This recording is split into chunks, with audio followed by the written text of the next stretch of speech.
नमस्कार दोस्तों, Anoop study zone में आपका स्वागत है। आज हम आपके लिए लेकर आए हैं पीईटी से संबंधित सारी जानकारी। आपको पता ही होगा कि पीईटी का फॉर्म आ चुका है। तो यूपी ट्रिपल एससी ने जो भी पीईटी के लिए जो गाइडलाइंस जारी किए हैं या फिर जो एग्ज़ाम पैटर्न है यूपी ट्रिपल एससी के लिए क्यों इम्पॉर्टेंट है और ये आपके स्टूडेंट लाइफ को कैसे अफेक्ट करने वाला है, आइए इस वीडियो के माध्यम से देखते हैं। तो सबसे पहले हम लोग देखेंगे एग्ज़ाम डेट कब है। हमारा जो पीईटी का फॉर्म आ चुका है उसका एग्ज़ाम कब होगा, आपकी एलिजिबिलिटी क्या होनी चाहिए ये पीईटी टेस्ट देने के लिए, इसका फुल सिलेबस क्या है, किस किस सब्जेक्ट से क्वेश्चंस आएंगे, कितने क्वेश्चंस आएंगे। उसके साथ ही साथ हम लोग देखेंगे यूपी ट्रिपल एससी ने जो किया है वो आम स्टूडेंट्स यानी हमारे जो नॉर्मल स्टूडेंट हैं उनके लिए, एक एवरेज स्टूडेंट के लिए फ़ायदा है या फिर नुकसान है। इस वीडियो के तहत हम लोग सारी जानकारी देखेंगे। तो सबसे पहले हम लोग देखते हैं पीईटी के हमारे फ़ायदे हैं या नुकसान हैं। तो यूपी ट्रिपल एससी ने जो किया है बहुत सोच समझ के किया है और इसका एक स्टूडेंट को बहुत ही ज़्यादा फ़ायदा होने वाला है। अब देखिए फ़ायदा कैसे होने वाला है। अगर आप पीईटी का एग्ज़ाम दे रहे हैं, अगर आप क्वालिफाई हो जा रहे हैं तो आपको भी पता है कि 50 से 60 हज़ार स्टूडेंट्स क्वालिफाई होंगे और यूपी में लगभग कोई भी वैकेंसी आती है तो 1 लाख, 2 लाख, 3 लाख, 4 लाख ऐसे फॉर्म भरे जाते हैं। तो इससे फ़ायदा ये होगा कि जो पीईटी का एग्ज़ाम क्वालिफाई करेगा, जो पीईटी का एग्ज़ाम क्वालिफाई करेगा केवल वही अब यूपी ट्रिपल एससी का एग्ज़ाम दे सकता है और बाकी जो स्टूडेंट्स होंगे वो फिर अगले साल जब पीईटी होगा, जब सेकेंड राउंड पीईटी होगा वहाँ पे क्वालिफाई करेंगे, तभी लेखपाल, जूनियर असिस्टेंट, वीडियो जैसे यूपी ट्रिपल एससी के एग्ज़ाम्स हैं वो दे सकते हैं। उसके बाद अगर हम बात करें तो पीईटी में एक और फ़ायदा है कि जो हमारी वैकेंसीज़ होती थी, जैसे मान लीजिए एक पीईटी में आपका आ जाता है लेखपाल आ जाता है, अभी रिसेंटली लेखपाल की भी वैकेंसी आने वाली है 8000 से ज़्यादा, तो आप उसके लिए तैयार रहिए। उसके साथ साथ वीडियो की जो होती है, उसके बाद आपका जूनियर असिस्टेंट होता है और भी अदर जो भी यूपी ट्रिपल एससी कराती है उसका देखिए अब फ़ायदा कैसे है। मान लीजिए लेखपाल की आपकी 10,000 सीट है, 10,000 सीट है, वीडियो की 5,000 सीट है, जूनियर असिस्टेंट की 5,000 सीट है। तो अब देखिए फ़ायदा कैसे होगा कि जो एक अच्छे स्टूडेंट होते हैं या फिर जो पहले आईएएस पीसीएस तैयारी कर चुके हैं, हायर लेवल की स्टडीज़ कर चुके हैं, वो क्या करते हैं, उनका मेनली हो जाता है कि वो लेखपाल में भी सिलेक्ट हो गए, वीडियो में भी सिलेक्ट हो गए। तो अगर आप दोनों में सिलेक्ट हो जाते हैं, आप लेखपाल के लिए भी सिलेक्ट हैं, वीडियो के लिए सिलेक्ट हैं, तो पहले क्या होता था कि मेरिट लिस्ट जारी हुई, उसके बाद मेरिट लिस्ट में किसी को ऐड नहीं किया जाता था। लेकिन अब क्या होगा, अगर जैसे ही लेखपाल और वीडियो दोनों में से किसी एक को, जो जिसका भी 2 में सिलेक्शन हुआ है, अगर वो किसी एक को चूज़ करता है तो आपकी जो एक रिक्त पद होगा वो फिर से सेकंड मेरिट लिस्ट जारी की जाएगी और जिसका थोड़ा कम नंबर आया है उस हिसाब से उनको भी वेरिफिकेशन के लिए बुलाया जाएगा। तो सबसे बड़ा फ़ायदा ये है कि अगर इस बार एग्ज़ाम कंडक्ट होगा तो एक भी वैकेंसी आपकी खाली यानी रिक्त नहीं होगी, सारी की सारी वैकेंसीज भर दी जाएंगी। उसके बाद ही नेक्स्ट जब भी एग्ज़ाम होगा कराया जाएगा। उसके बाद हम लोग देखते हैं पीईटी के लिए आपकी योग्यता क्या होनी चाहिए। पीईटी के लिए आपकी योग्यता होनी चाहिए नॉर्मली 18 साल से 40 साल तक। अगर आप ओबीसी या फिर अदर कास्ट हैं तो आप सर्टिफिकेट लगा के, कास्ट सर्टिफिकेट लगा के, जो भी आपकी एलिजिबिलिटी बढ़ाने के लिए है 1-2 साल वो भी बढ़ सकती है। तो आपकी 18 से 40 आपका जो नोटिफाइड है 18 to 14 ईयर्स। उसके बाद आपका मिनिमम आप हाई स्कूल पास होने चाहिए, आप हाई स्कूल पास होने चाहिए। उसके और हाई स्कूल आपका चाहे जो भी हायर स्टडीज़ हो उससे मतलब नहीं है, आपका यहाँ पे हाई स्कूल से ही मतलब होगा। ठीक है, तो ये रही आपकी पीईटी की योग्यता। अब आगे बात करते हैं।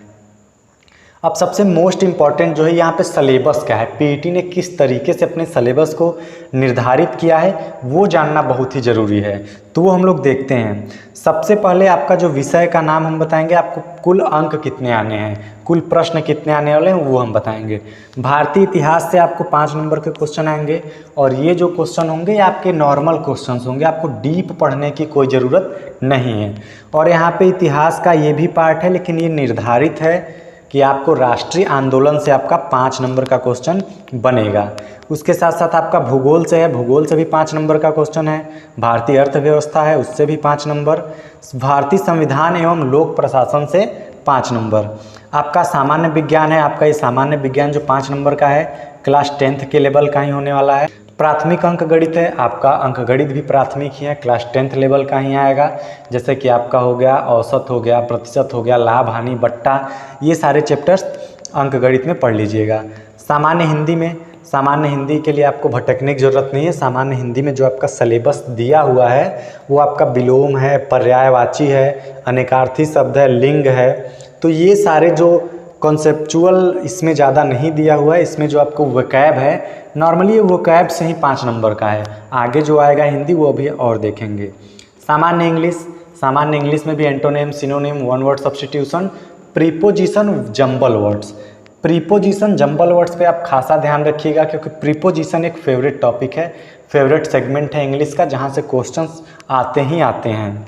ठीक है, तो आपका इंग्लिश भी 5 नंबर का है। आपका रीजनिंग भी 5 नंबर का है। रीजनिंग आप कोडिंग, डिकोडिंग, सीरीज़, इन्हीं सारे जो फेवरेबल चैप्टर्स हैं उनसे क्वेश्चंस देख लीजिएगा।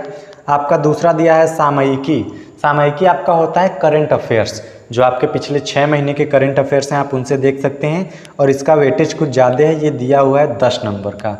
तो आपका करंट अफेयर आपके इस एग्ज़ाम पे बहुत प्रभाव डालने वाला है। तो अगर आपको करंट अफेयर्स इधर उधर से ढूंढने की ज़रूरत नहीं है, हमारे चैनल पे हर मंथ का भी आपको मिल जाएगा, अवेलेबल है करंट अफेयर्स। उसके साथ साथ पिछले 6 महीने का भी आपको करंट अफेयर्स मिल जाएगा। तो वहाँ पे आप जाके देख लीजिएगा, काफ़ी आप लोग के लिए हेल्पफुल होने वाला है। सामान्य जागरूकता, सोशल अवेयरनेस से आपके लिए 10 क्वेश्चंस हैं। ये जो सोशल अवेयरनेस के नॉर्मल क्वेश्चंस होते हैं वहीं आएंगे, ये 10 नंबर के होंगे।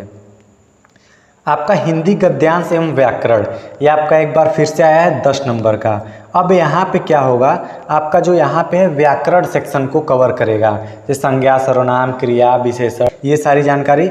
और आपका ये गद्यांश और ऐड किया है। ठीक है, गद्यांश में क्या होगा कि आपको एक पैराग्राफ दे दिया जाएगा, पैराग्राफ को पढ़ करके आपको आंसर करना होगा।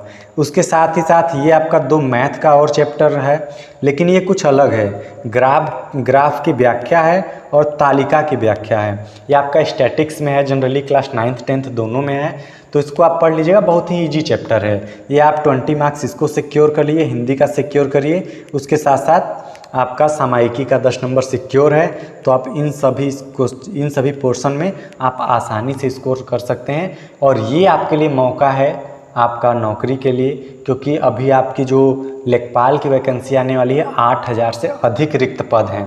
तो जस्ट इसके बाद आपकी लेखपाल और जूनियर असिस्टेंट की एग्ज़ाम होने वाली है। तो अगर आपका ये पीईटी मिस हुआ, यानी कि आपकी जो लेखपाल की वैकेंसी वो आप मिस करने वाले हैं, जो कि अब नॉर्मली 3-4 साल बाद ही आएगी। तो आप इस चीज़ को मिस मत करिएगा।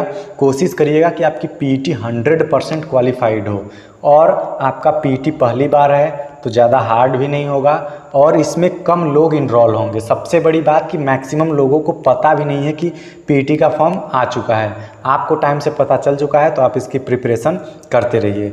और उसके बाद इस एग्ज़ाम का जो टाइमिंग है वो 2 घंटे हैं। इसके साथ ही साथ माइनस मार्किंग भी है। एक क्वेश्चन अगर आपका गलत होता है, तो आपका जो है -0.25 यानी कि 1/4 आपका मार्क्स डिडक्ट कर लिया जाएगा। ठीक है, तो आप ध्यान से करिएगा, ज़्यादा गलती ना करें। अब आगे देखते हैं। अब आगे है कि लास्ट डेट कब है हमारा फॉर्म का। तो हमारा फॉर्म का जो लास्ट डेट है वो है 25 जून। और आप 25 जून का वेट ना करिएगा तो ही बेहतर होगा, क्योंकि लास्ट में आप जानते ही हैं साइट इतना बिजी हो जाता है, सर्वर डाउन हो जाता है। तो आप जल्दी से जल्दी फॉर्म भर लीजिए। उसके साथ साथ आपका जो एग्ज़ाम डेट है, मोस्ट इम्पॉर्टेंटली आप देखेंगे तो आपका जो फॉर्म भरने की विंडो है केवल 1 महीने की दी गई है। रीज़न ये है कि इनको एग्ज़ाम जल्दी से जल्दी कंडक्ट कराना है, क्योंकि आपकी जो लेखपाल की है, वीडियो, जूनियर असिस्टेंट्स, इन सारी वैकेंसीज़ खाली हैं और इनका काम नहीं हो पा रहा है। तो एग्ज़ाम लेना बहुत ही कंपलसरी हो गया है। पिछले 2 साल से कोई एग्ज़ाम नहीं हुए, आपको भी पता है। और इस गवर्नमेंट में अगर कोई सरकारी नौकरी पा जाता है तो भाई उसकी तो क्या बात है। अब आगे देखिए, तो आगे जो आपका लेखपाल का आने वाला है, लेखपाल में अगर आपका जो एक इम्पॉर्टेंट सेक्टर है जो आपका है ग्राम समाज एवं विकास। ग्राम समाज एवं विकास 15 से 16 वीडियो में पूरा का पूरा भूमि पैमाइश से लेके जितना भी ग्राम समाज में कंटेंट है वो पूरा हमारे YouTube चैनल पे है। आप वहाँ पे जाके प्लेलिस्ट में देख सकते हैं ग्राम समाज एवं विकास। अगर आपका वो एक सेगमेंट तैयार हो गया तो आप समझिए कि आप तैयार हैं फिर इस लेखपाल की एग्ज़ाम देने के लिए। तो अगर आपको वीडियो अच्छा लगा हो तो कृपया लाइक करें, कमेंट करें, शेयर करें और वीडियो को अभी तक अगर आपने सब्सक्राइब नहीं किया है तो सब्सक्राइब कर दें। अपने सभी दोस्तों भाई बहन को बता दें और ये वीडियो शेयर कर दें कि आपकी जो पीटी का एग्ज़ाम है वो होने वाला है। तो सभी स्टूडेंट्स को ऑल द बेस्ट। धन्यवाद।